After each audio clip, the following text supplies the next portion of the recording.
الحمد لله رب العالمين والعاقبة للمتقين والصلاة والسلام على رسوله الكريم. أعوذ بالله من الشيطان الرجيم. بسم الله الرحمن الرحيم. إلا تنصروه فقد نصره الله إذ أخرجه الذين كفروا ثاني اثنين إذ هما في الغار إذ يقول لصاحبه لا تحزن إن الله معنا. صدق الله العظيم وصدق رسوله النبي الكريم ونحن على ذلك من الشاهدين والشاكرين والحمد لله رب العالمين. اللہ تبارک و تعالیٰ کا بے حد کرم احسان، جس اللہ رب ذوالجلال نے ہمیں اپنے گھروں سے نکال کر موقع جمعہ کے موقع پر مسجد میں آنے کی توفیق نصیب فرمائی. ابھی آپ حضرات کے سامنے قرآن کریم کی ایک آیت پڑھنے کا مجھے شرف حاصل ہوا ہے. تو اس میں اللہ تبارک و تعالیٰ فرماتے ہیں الا تنصروه فقد نصره الله اذ اخرجه الذين كفروا ثاني اثنين اذ هما في الغار.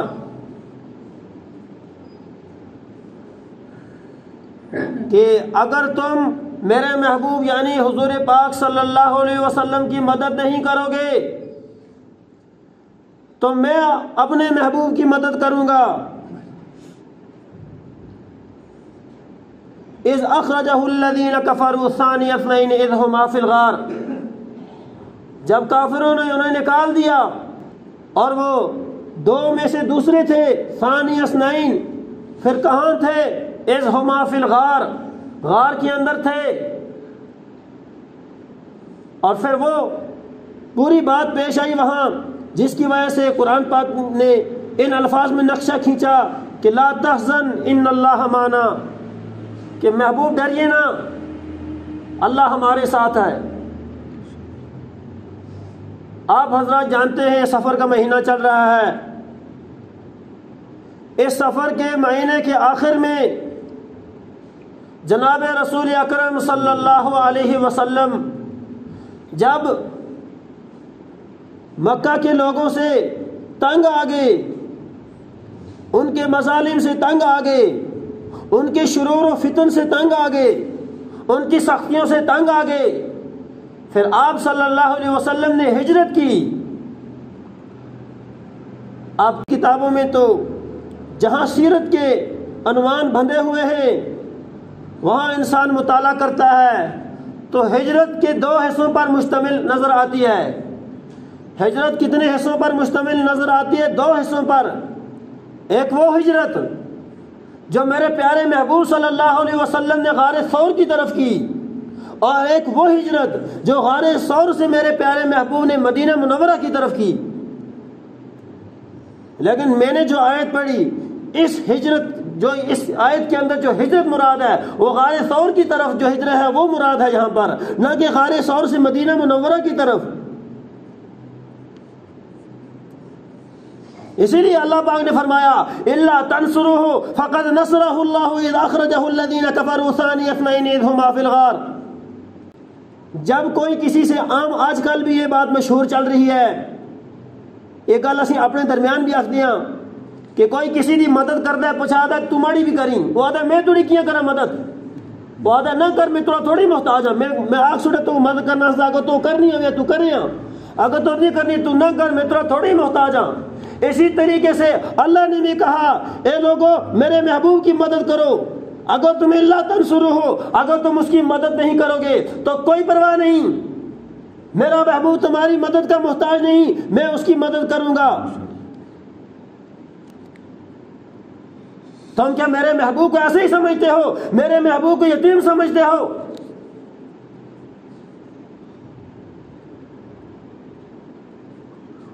تو اللہ تبارک و تعالی نے اپنے محبوب کی مدد خود فرمائی. اسی لیے فرمایا الا تنصروه فقد نصره اللہ، کہ اگر تم نہیں مدد کرو گے تو میں کروں گا اپنے محبوب کی مدد. پھر مدد فرمائی اللہ پاک نے اپنے محبوب کی کہ جب مشرکین مکہ نے ایک میٹنگ بلائی دار الندوہ کے اندر، اور وہاں بڑے بڑے گرو ان کے اور بڑے بڑے گھنٹال ان کے آئے، وہاں پر کوئی کھڑ پینچ قسم کے لوگ آئے، انہوں نے کیا کیا؟ انہوں نے ایک میٹنگ بلائی، ایک مشورہ کیا۔ اس میں کون تھا؟ اس میں عتبہ تھا، شیبہ تھا، امیہ تھا، حکیم ابن حزام تھا، وغیرہ وغیرہ، ایک لمبی فہرست ہے۔ یہ سب لوگ وہاں میٹنگ میں تشریف لائے، یہ پہنچے وہاں، اور اس میٹنگ میں ایک اور آدمی بصورت انسان شیطان تشریف لایا، ابو جہل آیا۔ اور پھر کیا میٹنگ ہوئی وہاں پر؟ میٹنگ وہاں پر یہ ہوئی کہ حضور پاک صلی اللہ علیہ وسلم اپنے دین کی ترویج کر رہے ہیں، کیسے ان کو روکا جائے۔ اور وہ جو ان کے گرو تھے بڑے بڑے، جو پارٹیاں بازیاں کر کے آئے تھے، ان کے جو سردار جمع ہوئے تھے وہاں پر دار الندوہ کے اندر، اور انہوں نے پھر کیا کیا؟ انہوں نے یہ کیا کہ کسی نے کہا کہ نعوذ باللہ حضور پاک صلی اللہ علیہ وسلم کو زنجیروں کے اندر باندھ دو، اور پھر باندھ کر کسی مکان یا کمرے کے اندر بند کر دو۔ اس طریقے سے یہ ہوگی کہ ہماری جو یہ چڑھاوے چلتے رہیں گے، ہماری یہ جو دکانیں ہیں یہ چلتی رہیں گی۔ اگر ہم نے یہ نہیں کیا اس کا دین غالب آ جائے گا۔ اور یہ تو کہتا ہے کہ بھائی چڑھاوے نہ چڑھاؤ، یہ تو کہتا ہے کہ شرک نہ کرو، یہ تو کہتا ہے کہ بتوں کی پوجا نہ کرو، پھر تو ہماری دکانیں بند ہو جائیں گی، ہمارا کیا ہوگا؟ اب ایک نے یہ رائے دی اور دوسرے نے کہا کہ نہیں نہیں ایسا مت کرو، اگر تم ایسا کرو گے تو اس کے ماننے والے ہمارے خلاف کھڑے ہو جائیں گے، بنو عبد المناف ہمارے خلاف کھڑے ہو جائیں گے، لہٰذا اس کے لیے ایک ہی طریقہ ہے، اسے جلائے وطن کر دیا جائے، اسے وطن سے دربدر کر دیا جائے، نعوذ باللہ۔ اور یہ اپنے اپنے مشورے اور اپنی اپنی رائے دینے لگے، سب کوئی کچھ دے رہا ہے، کوئی کچھ رائے دے رہا ہے۔ لیکن آخر میں کیا ہوا؟ آخر میں وہ جو شیطان بصورت انسان جو آیا تھا ابو جہل، اس نے کہا میری بھی ایک رائے ہے۔ کہا بتاؤ بتاؤ تمہاری کیا رائے ہے؟ آخر لگے تسی نہ سالو تسی کی رائے ہے، اصل تو اپنی سارے سن اپنی رائے دے سٹی، لیکن ہن حرف آخر کرو، ہن آخری رائے فیصلہ تساں تے، تسی آستی میٹنگ دے امیر ہو تسی۔ تو اس نے کیا کیا؟ اس نے کہا نہیں ان باتوں سے کچھ نہیں ہوگا، کوئی یوں مشورہ دے رہا ہے، کوئی یوں مشورہ دے، اس سے تو کچھ بھی نہیں ہونے والا، یہ تو اپنا کام کر کے رہے گا، لہٰذا اس کے لیے یہی بہتر ہے کہ نعوذ باللہ حضور پاک صلی اللہ علیہ وسلم کو قتل کر دیا جائے۔ اب جب انہوں نے جو دوسرے گرو تھے ان کی انہوں نے یہ بات سنی، وہ تو انہوں نے کہا کیا واہ بڑی رائے دی انہوں نے، لیکن اب مسئلہ یہ تھا کہ کیسے اس کام کو انجام دیا جائے۔ اب سب پریشان و حیران ہیں۔ اب نتیجہ یہ نکلا، انہوں نے کہا ہاں ہاں اس کے آگے بھی میں مشورہ دیتا ہوں، وہ یہ ہے کہ ہر قبیلے کا بڑا آدمی اثر و رسوخ رکھنے والا وہ آئے ہر قبیلے سے، اور سب مل کے حضور پاک صلی اللہ علیہ وسلم کو قتل کریں۔ اس طریقے سے کیا ہوگا؟ کسی پر آنچ نہیں آئے گی، کوئی یوں نہیں کہے گا فلاں نے حضور کو قتل کیا، بلکہ کہیں گے ان سب نے مل کے قتل کیا ہے، کسی پر انگلی نہیں اٹھے گی۔ اور یہ تدبیریں کر رہے تھے، یہ اپنے مشورے کر رہے تھے، یہ ان کی اپنی تدبیریں تھیں۔ اللہ پاک نے فرمایا وَإِذْ يَمْكُرُ بِكَ الَّذِينَ كَفَرُوا لِيُثْبِتُوكَ أَوْ يَخْرُجُوكَ وَيَمْكُرُونَ وَيَمْكُرُ اللَّهُ، وہ کیا تدبیریں کر رہے ہو تم، وَاللَّهُ خَيْرُ الْمَاكِرِينَ، اللہ تو بہت تدبیر بڑا ہے تدبیر کرنے کے اعتبار سے، اس کی تدبیر تو تمہاری تدبیر پر غالب آنے والی ہے۔ اور پھر کیا ہوا؟ پھر اللہ پاک نے حضور پاک صلی اللہ علیہ وسلم کو یہ باتیں بتائی کہ یا رسول اللہ صلی اللہ علیہ وسلم، اے میرے محبوب، یہ لوگ تمہارے خلاف سازشیں چل رہے ہیں، تمہیں قتل کرنے کی سازش تیار کر لی ہے، انہوں نے مشورے کر لیے ہیں۔ حضور پاک صلی اللہ علیہ وسلم کو ان باتوں کا علم ہو گیا۔ جب علم ہوا تو پھر کیا ہوا آگے سنتے جاؤ۔ پھر ہوا یہ کہ انہوں نے بیعت نبوت کا محاصرہ کیا۔ انہوں نے کیا کیا؟ انہوں نے بیعت نبوت کا محاصرہ کیا، اور ان میں سے جو کھڑپے ہیں سارے وہ ہر ایک داد دینے لگا کوئی کہہ رہا ہے میں قتل کروں گا اور دوسرا کہہ رہا ہے میں قتل کروں گا. او بھائی تم کیوں قتل کرو گے؟ اسے جب پوچھا جاتا کہ تو کیوں قتل کرے گا، وہ کہتا کہ میں اس لیے قتل کروں گا تاکہ میں اپنے قبیلے کے اندر، میں اپنے کنبے کے اندر ایک بہت بڑا آدمی سمجھا جاؤں. یعنی وہ حضور پاک، نعوذ باللہ، حضور پاک صلی اللہ علیہ وسلم کے قتل کو ایک بہت بڑا کام سمجھتے تھے. اگر ہم نے اس کو انجام دیا تو ہماری واہ واہ ہوگی، ہمارا تو کیا کام ہی بن جائے گا، ہم تو اونچے ہو جائیں گے، ہماری بات چلے گی ہر جگہ، ہمارا مقام و مرتبہ بلند ہو جائے گا. لیکن کرنا تو وہی تھا اللہ نے جو اللہ کو منظور تھا. ان کو کیا پتا تھا آگے ہمارے ساتھ کیا ہونے والا ہے؟ یہ تدبیریں کر رہے تھے، لیکن واللہ خیر الماکرین، اللہ بہترین تدبیر کرنے والا ہے. اب انہوں نے جب بیعت نبوت کا محاصرہ کر لیا اور حضور پاک صلی اللہ علیہ وسلم کو معلوم ہو گیا، تو اب یہ کتنے تھے اور کس اعتبار سے تھے؟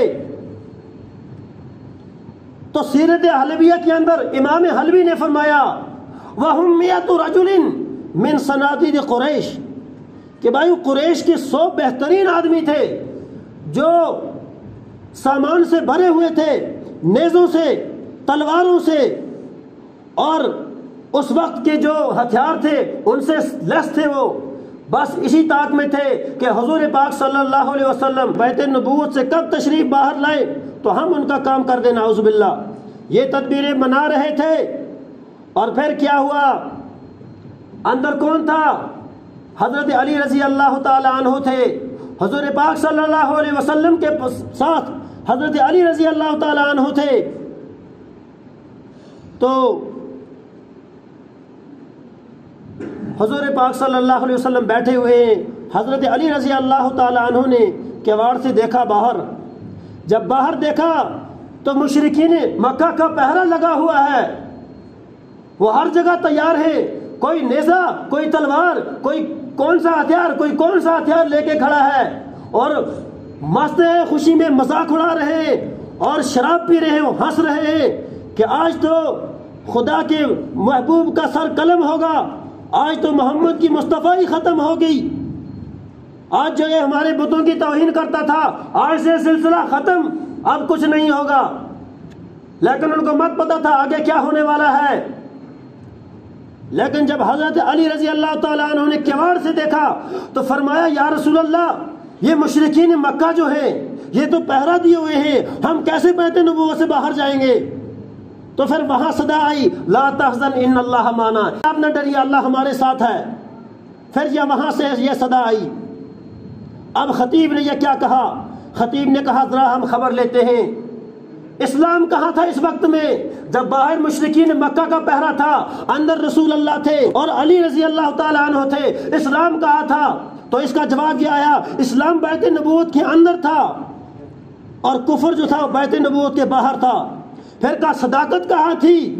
سچائی کہاں تھی؟ انصاف کہاں تھا؟ اور ظلم کہاں تھا؟ کفر کہاں تھا؟ شرک کہاں تھا؟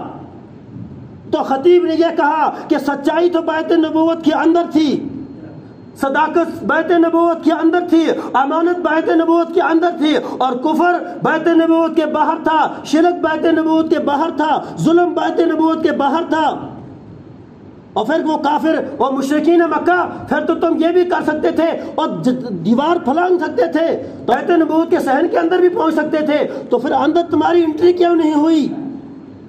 اندر داخل کیوں نہیں آئے؟ آخر دیوار اتنی اونچی تو نہیں تھی کہ تم کود نہ سکتے اندر. یہ خطیب نے یہ بات کہی. کیا کہا؟ کہا کہ دیوار تو اتنی اونچی نہیں تھی کہ تم اندر نہ جا سکتے، تم کود بھی سکتے تھے، چھلانگ لگا سکتے تھے بیعت نبوت کے صحن کے اندر، اور پھر اندر جا سکتے تھے تم، اور اندر کیوں نہیں گئے تم؟ اللہ نے کہا نہیں، اندر انٹری کی اجازت نہیں ہے. ان کو وہ دیوار تو ایک پہاڑ کی مانند نظر آئی، وہ کیسے اندر داخل ہو سکتے تھے؟ اللہ نے کہا آج محبوب کے دروازے پر میرا پیارا ہے اور تمہاری انٹری کہاں سے ہوگی اندر؟ آج بیعت نبوت پر میرا پہرا ہے اور تم کیسے اندر داخل ہو سکتے ہو؟ پھر کیا ہوا؟ پھر حضور پاک صلی اللہ علیہ وسلم نے غمگین تھے۔ اللہ نے کہا آپ ڈریے نہ، ہم تمہارے ساتھ ہیں، ہم بہترین تدبیر کرنے والے ہیں۔ اور پھر فرمایا کہ کیا کریں، آخر یہاں سے نکلنے کا کیا راستہ بنے گا، کیسے نکلے، یہاں تو باہر سخت قسم کا پہرا لگا ہوا ہے۔ فرمایا کہ یا رسول اللہ مٹی لے لیجئے اپنے ہاتھ میں اور مٹی کو پھینک دیجئے اور ان کی آنکھوں کی بصارت پر پردہ پڑ جائے گا۔ اور رسول اللہ نے فرمایا دائیں طرف پھینکتا ہوں تو بائیں طرف والے رہ جاتے ہیں، اور بائیں طرف والے کی طرف پھینکتا ہوں مٹی تو دائیں والے رہ جاتے ہیں اور سامنے والے رہ جاتے ہیں، آخر کیا کریں؟ فرمایا یا رسول اللہ آپ کا کام ہے مٹی پھینکنا اور ان کی بصارت پر پردہ ڈالنا ہمارا کام ہے۔ چنانچہ رسول اللہ صلی اللہ علیہ وسلم نے کیا کیا، آپ صلی اللہ علیہ وسلم کے پاس امانتیں تھیں مکہ والوں کی، اور مکہ والوں کی امانتیں تھی اور آخر ان کو پہنچانا تھا۔ آپ صلی اللہ علیہ وسلم صادق تھے، آپ صلی اللہ علیہ وسلم امین تھے۔ ایک کفار مکہ جب تک آپ صلی اللہ علیہ وسلم کو نبوت نہیں ملی تھی تب تک آپ صلی اللہ علیہ وسلم کو صادق کہتے تھے، ان کی سچائی پر ایمان رکھتے تھے، ان کو امانت دار کہتے تھے، لیکن جب آپ صلی اللہ علیہ وسلم نے اپنی نبوت کا اظہار کیا تب وہ کہنے لگے یہ کاہن ہے، تب وہ کہنے لگے یہ ساحر ہے، تب کہنے لگے یہ مجنون ہے۔ لیکن حضور پاک صلی اللہ علیہ وسلم نے کیا کیا، حضور پاک صلی اللہ علیہ وسلم نے اس موقع پر علی سے فرمایا علی یہ امانتیں ہیں مکہ والوں کی، فلاں فلاں کی امانتیں ہیں، اور ان کے گھر جا کر خود جانا، کسی کے ہاتھ نہیں بیچنا، خود جانا ان کے گھر جا کر یہ امانتیں دے دینا۔ مکہ والے مجھے امین کہتے تھے، مکہ والے مجھے صادق کہتے تھے، ایسا نہ ہو کہ میں ان کی امانتیں لے کر غار ثور کی طرف چلا جاؤں، میں ان کی امانتیں لے کر مدینہ کی طرف لے چلا جاؤں اور پھر وہ مجھے صادق نہ کہنے لگے، مجھے امانت دار نہ کہے۔ اور پھر کیا ہوا، پھر حضور پاک صلی اللہ علیہ وسلم نے امانتیں علی کو دے دی۔ حضرت علی رضی اللہ تعالیٰ عنہ کو وصیت کی کہ علی یہ امانتیں ہر ایک کے پاس پہنچانا اور پہنچا کے تم بھی میرے پاس چلے آنا۔ اور آپ صلی اللہ علیہ وسلم نے اپنے بستر پر حضرت علی رضی اللہ تعالیٰ عنہ کو سلایا اور حضور پاک صلی اللہ علیہ وسلم نے کباڑ کھولا اور مٹی پھینکی، ان کی آنکھوں کی بصارت پر پردے پڑ گئے اور حضور پاک صلی اللہ علیہ وسلم آسانی کے ساتھ تشریف لے گئے۔ اور کہاں لے گئے؟ نبوت کہاں گئی؟ آج نبوت صدیق کے دروازے پہ جا رہی ہے۔ کہاں؟ صدیق کے گھر گئے، کہا صدیق اب تیار ہو جا، اب جانے کا وقت آ چکا ہے، اب ہجرت کا وقت ہے۔ کہ یا رسول اللہ مجھے کتنی خوشی ہوئی آپ کی اس بات سے کہ آپ نے مجھے کہا کہ صدیق تیار ہو جا۔ اور پھر حضرت علی رضی اللہ تعالیٰ عنہ فرماتے ہیں کہ جب حضور پاک صلی اللہ علیہ وسلم چلے گئے، آسانی کے ساتھ نکل گئے، اور وہ کفار، وہ مشرکین جو تھے وہ ایک دوسرے سے کہہ رہے تھے، وہ ایک دوسرے کو ڈھونڈ رہے تھے کہ کہاں چلے گئے تم، اور فلانے تو کہاں چلا گیا، فلانے تو کہاں چلا گیا۔ کیوں؟ ان کی بصارت پر تو پردے پڑ چکے تھے، وہ ایک دوسرے کو دیکھ ہی نہیں رہے تھے، ان کی آنکھیں چندھیا گئی تھی، ان کی روشنی ختم ہو چکی تھی۔ اور حضور پاک صلی اللہ علیہ وسلم کہاں چلے گئے؟ وہ صدیق کے گھر گئے، جس کے بارے میں حضور صلی اللہ علیہ وسلم نے فرمایا اگر جنت میں میرا کوئی ساتھی ہوگا تو وہ صدیق ہوگا۔ یہ صدیق کوئی عام آدمی صدیق نہیں تھا، میری اور آپ کی طرح نہیں تھا۔ ہم تو ڈالروں میں باہر کمرے کر کے رہتے ہیں، کہیں دلی، پنجاب، کلکتہ وہاں رہتے ہیں۔ یہ صدیق وہ تھا جو اپنے دور خلافت میں جب انہوں نے اپنی بیوی سے کہا، کیا کہا آج کچھ میٹھا کھانے کو دل کر رہا ہے، آج میٹھا بناؤ، اور بیوی نے کہا آج تو تنخواہ ہی نہیں ملی، آپ مجھے میٹھا کھانے کی بات کر رہے ہو، اور کہاں سے بناؤں میں میٹھا؟ صدیق اکبر چپ ہو گئے، کہا کوئی بات نہیں ہے، تنخواہ نہیں ملی، اگلی بار تنخواہ ملے گی تو پھر بیوی سے کہوں گا کہ آج میٹھا کھانے کو دل کر رہا ہے اس لیے میٹھا بناؤ۔ لیکن کچھ دن نکلے، جو ہی کچھ دن نکلے تو بیوی نے ایک دن میٹھا بنایا تو صدیق اکبر کے دربار میں لائی۔